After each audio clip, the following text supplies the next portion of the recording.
Pedangdut Dewi Persik dikabarkan tengah menjalin asmara dengan presenter Rian Ibram.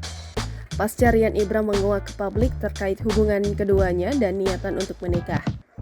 Padahal diketahui Dewi Persik baru saja menjanda setelah bercerai dari Angga Wijaya. Lalu bagaimana reaksi dari keluarga Dewi Persik terkait niatan Rian Ibram tersebut? Kakak Dewi Persik yang akrab disapa Mas Bin ikut berkomentar terkait hal tersebut. Melansir dari KH Infotainment, Selasa 8 November 2022, Mas Bin mengaku belum mengenal Rian Ibram. Diakui Mas Bin kalau dirinya belum mengetahui sosok Rian Ibram.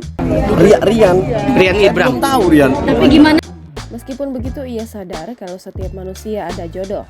Mas Bin mengaku tak mau berharap dengan adanya pernikahan Dewi Persik. Nikah lagi Mas? Tidak ada harapan tuh pasti membuat kecewa. Dikatakan Mas Bin tidak masalah kalau Dewi Persik dijodohkan dengan siapapun. Dipesankan juga agar Dewi Persik punya pasangan seimbang.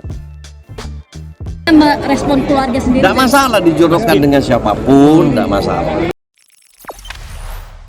Jangan lupa subscribe, share, komen, dan like ya.